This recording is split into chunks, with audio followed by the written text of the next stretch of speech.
6? Well, obviously we liked O, but to be completely frank with you, we let it be known that if the team wanted to trade up, it would cost them a future first, and nobody was really willing to do that. And the other caveat we had is we didn't really want to fall back outside of the top 10.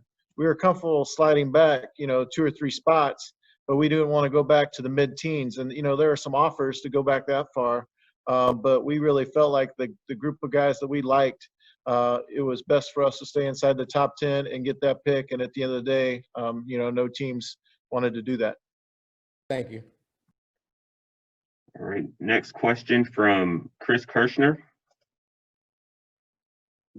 When did you guys exactly come to the conclusion that Onyeka was going to be the pick for you guys?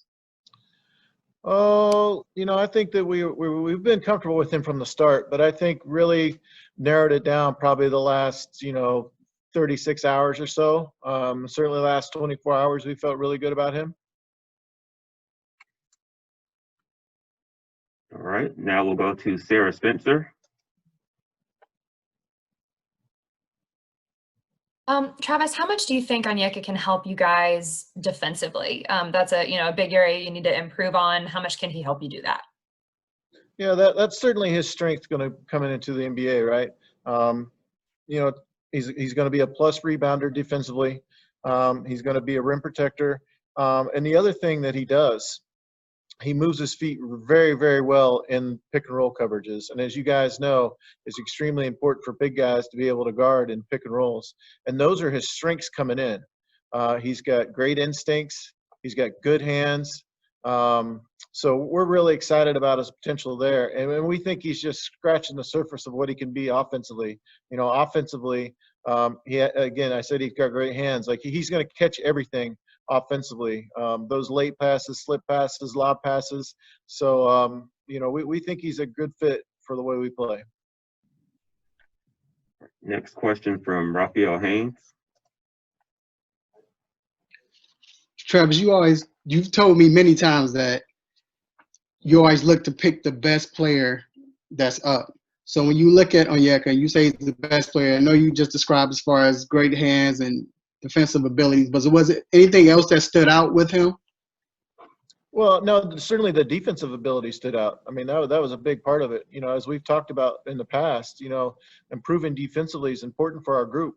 And the foundation of your defense is your big guy. They're kind of the quarterback of the defense. They're on the back line. They see everything. They have to be communicators and talk to the rest of the group. And, obviously when there are breakdowns, being able to come over and erase those breakdowns and pick guys up. And that's his strength. And that's a very valuable strength in the NBA. And if I could ask a follow-up question, were you all looking defensive mind, or were you all defensive minded in this draft, or was it just still the best player? No, we think he's got a really big upside. Like I said, we think he's just scratching the surface offensively. I think he only shot 35 jump shots in college this year, but he's a plus 70% free throw shooter. So we think as he gets into the NBA, and he's taking hundreds of jump shots a day, we think that he's going to be able to extend his range. He's got a nice touch. So we think he's just scratching the surface of what he could be offensively. Next to Jamila Johnson. Hey, Travis, thank you for your time. So you guys went with Skylar Mays at 50. What made you guys choose him? Yeah, we had Skylar ranked a lot higher. A 4-year guy, an extremely smart basketball player, a very good body, combo guard. So, just high basketball IQ, skilled player. So, we were excited when he was there because, like I said, we had him ranked much higher than that. Next question from Don Stinson. Congratulations on a successful NBA draft tonight. I wanted to ask you, because of the pandemic, what were some of the advantages and disadvantages in evaluating talent this year?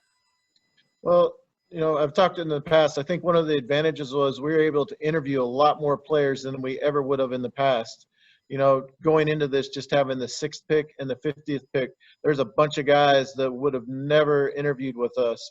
But because of the pandemic and all the Zoom calls we had, unfortunately, guys were looking for stuff to do. So we were able to interview a ton of guys. Now, on the downside of that is we didn't get to see a lot of guys work out. We weren't able to bring guys into Atlanta and go out to dinner with them and get to know them on that front. So we obviously missed that part. But the volume of guys we're able to speak with was greatly increased. Next question from home team, Brandon Leak. How you doing, Travis? What is your assessment of your bigs now that you've added on Onyeka with Dwayne and now with Clint Capella? Yeah, no, I think we obviously have a nice group, and I would include Bruno Fernando in there, who we're obviously high on as well. But Onyeka is going to come in, and he's going to have to compete for his minutes. Obviously Dwayne's essentially an expiring contract for us, but he's been with us, and he's a veteran, and he's a good communicator. And Clint's a proven player, so I think it's just a positive for all our guys. To have to be able to compete for their minutes and playing time. That just increases the whole level of our team. Next question. Go ahead, home team. Just to follow up on something you said earlier about his offensive wares on Onyeka's, how important is it for him, in your opinion, to work on his jump shooting because he's so efficient at the rim? Yeah, no, listen, in today's NBA, everybody's got to be able to shoot the ball a little bit, right? If you have a big guy that can stretch the floor out even to the three-point line on the corners, that just makes you all the more dangerous and versatile. But certainly early in his career, as a roller in pick and rolls, offensive rebounder, one of the things that really stood out about him as we interviewed all these kids, every team that had player that we talked to that played against Onyeka, they all said, this guy's a beast. He's a beast. So when players respect you when they haven't played against you, that says a lot. Back to Chris Kirshner. Do you see him primarily as a 5, or could you see him playing any minutes at the 4?